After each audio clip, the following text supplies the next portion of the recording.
Ladies and gentlemen, I would like to introduce Donald Trump.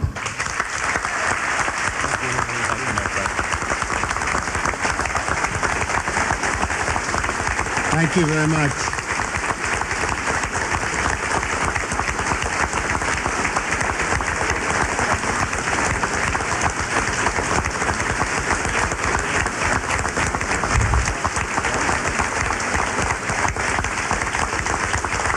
Thank you very much.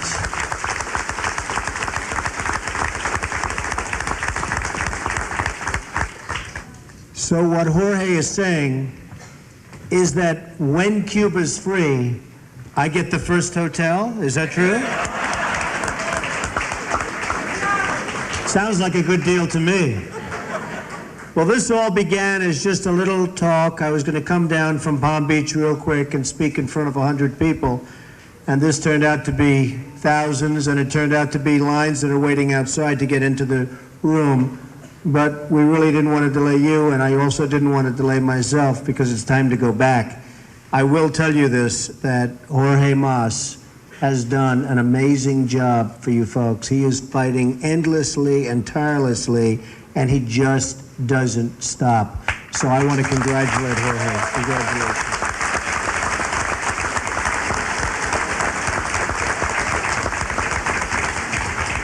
I've had a lot of offers, and sadly it's all been very recently, to go into Cuba on deals, business deals, real estate and other deals. And I've rejected them on the basis that I will go when Cuba's free.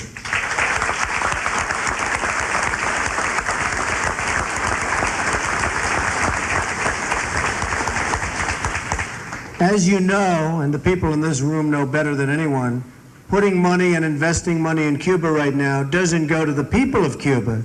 It goes into the pockets of Fidel Castro.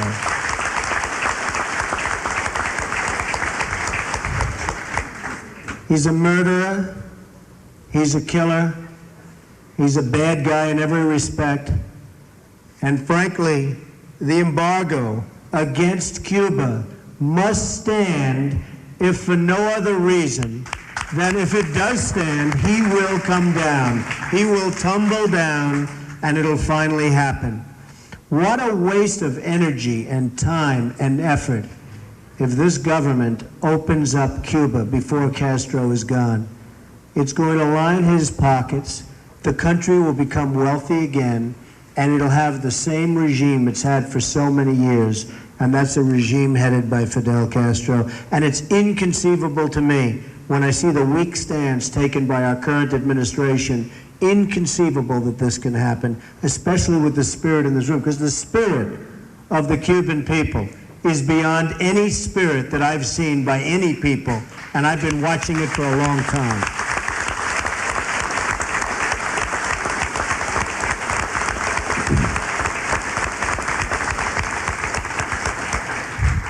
Things can change. I'm in a city called New York City, where I spend most of my time, and I'll tell you that in the early 90s, New York City was in terrible, terrible shape. People would say, what do you do? And I'd say, well, I'm a developer in New York. And they'd say, gee, that's too bad.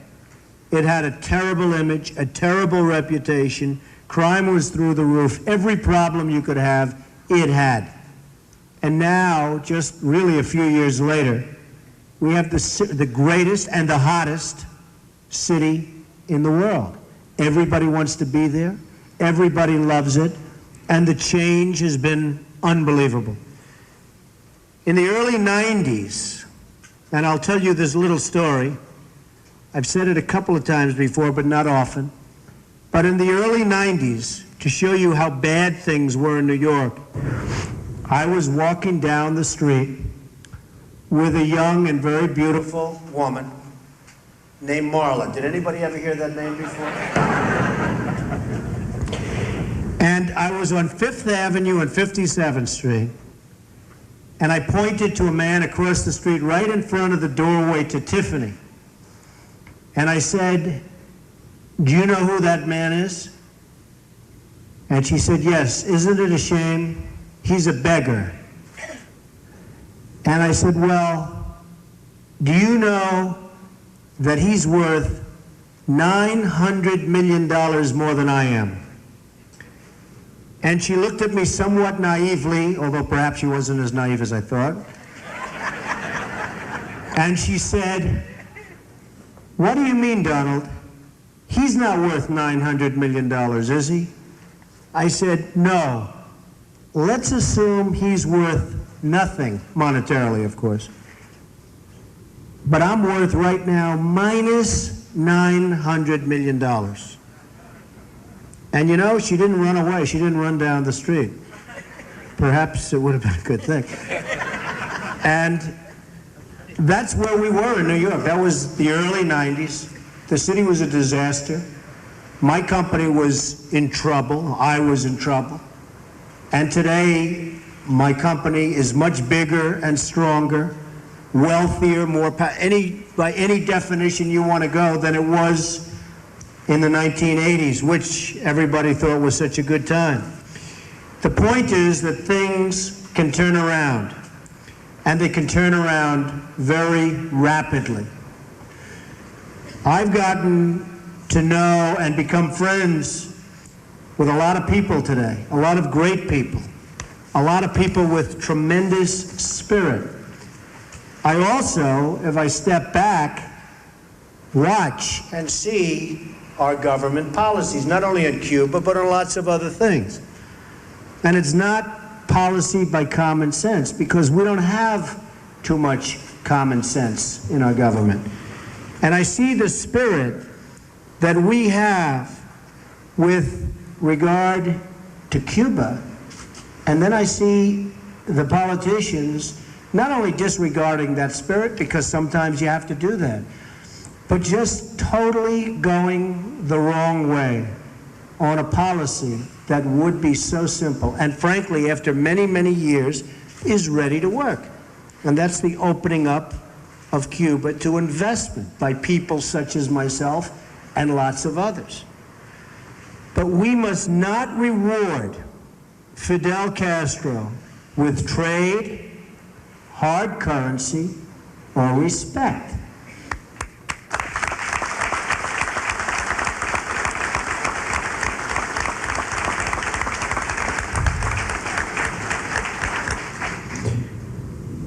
Castro's jails are full of dissidents, as you know very well. His graveyards are full of patriots, and his government is full of thugs. And we can't allow him to get away with this program of coming to this country, hiring our best consultants, hiring our best lobbyists, and all of a sudden, senators and various other people that we've been knowing about and hearing about for years miraculously are on the side of Fidel Castro and fighting Jorge and fighting all of the people that, frankly, were at one point doing perfectly, and now the battle is almost getting tougher, and it should be a battle that would be won or almost won by now. So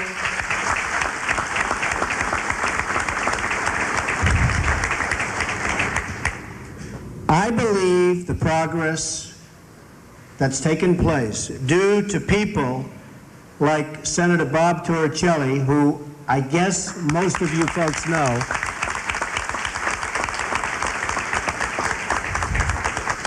I believe that you will have victory. I believe you'll have victory sooner rather than later. Now, I saw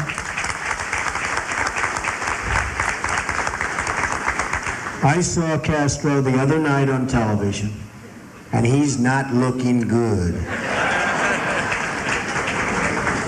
He's lasted a lot longer than a lot of you people have really hoped, but he has lasted. But it's not looking good right now. And you will win. You are going to win. And I'm going to be down here, and I'm going to watch you win. I don't know what capacity I'll be. I'll either be the greatest developer in the country or the greatest president that you've had in a long time. I'm not sure.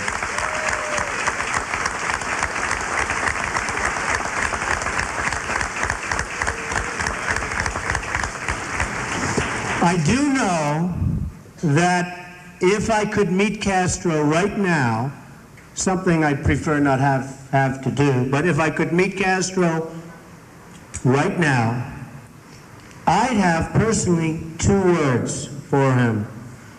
Adios, amigo.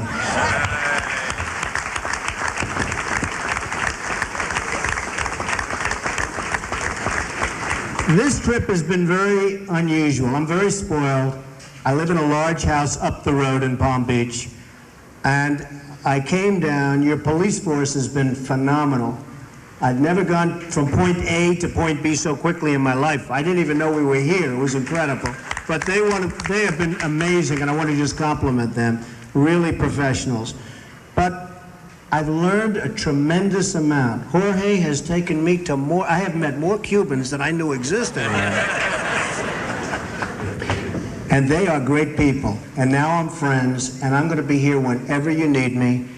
And I just want to end by saying, Via con Dios, folks. We'll see you very soon. Thank you very much. Terrific people. Thank you.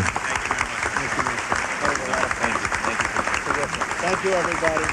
Thank you. Thank you.